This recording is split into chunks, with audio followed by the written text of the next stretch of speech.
The Lord be with you. A reading from the Holy Gospel according to Luke. Jesus was teaching one day, and among the audience there were Pharisees and doctors of the law who had come from every village in Galilee, from Judea and from Jerusalem. And the power of the Lord was behind his works of healing. Then some men appeared, carrying on a bed a paralyzed man whom they were trying to bring in and lay down in front of him. But as the crowd made it impossible to find a way of getting him in, they went up to the flat roof and lowered him and his stretcher down through the tiles into the middle of the gathering in front of Jesus.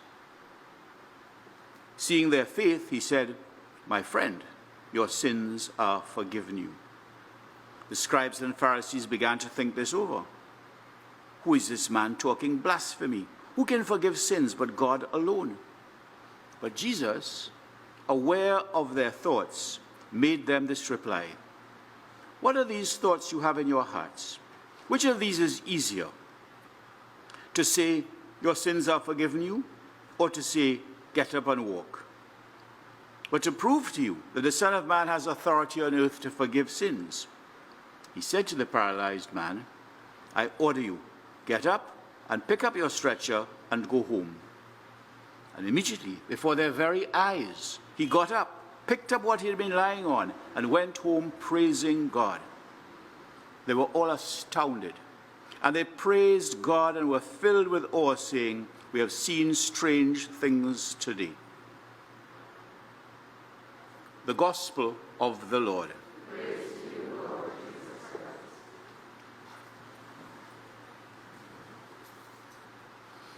So we know that usually the first reading is a foreshadowing of something that's going to be fulfilled in the Gospel. So the Gospels are chosen, and then the first reading is chosen to reflect something in the Old Testament that is going to be fulfilled in the Gospel. So in the first reading, we have this prophecy, this call to joy, this prophecy that the ears of the deaf will be unsealed, the lame shall leap like a deer. So that those who are unable to walk, will actually leap. And in the Gospel, we see this fulfilled when Jesus heals this lame man.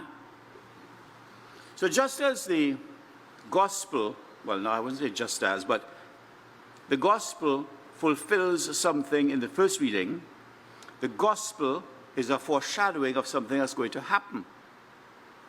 And we believe that at the end of when Jesus comes again, that what's going to happen, which we commemorate in Advent, that what's going to happen is that everything that limits human beings, whatever physical disability there might be, or any other disability, is going to disappear.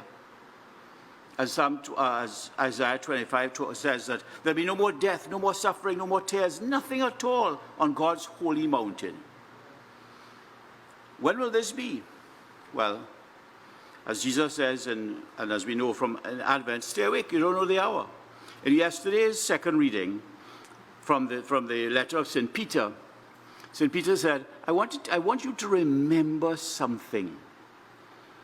That to the Lord, a day is like 1,000 years, and 1,000 years like a day. That God's time and our time are so different. So that Isaiah is prophesying this, 600 years before Jesus maybe? And then it's fulfilled 600 years later through Jesus when he walked on earth. When will this be fulfilled, this promise of removal of all that limits human beings, perfect freedom, perfect healing? When will this be fulfilled? We don't know. We don't know. But we continue the journey being faithful, that whenever it happens, we are ready. As the first reading reminded us, that there's a sacred way. The unclean may not travel by it. Fools stray along it. But the redeemed will walk there. So there is a way to come to this perfection. There's a way to come to this time when all will be made well. And this way is Jesus Christ,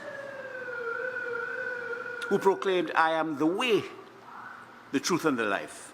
So as long as we continue being faithful, walking on that way, seeking to love God, love our neighbor, we're going to find our way to the holy mountain of the Lord.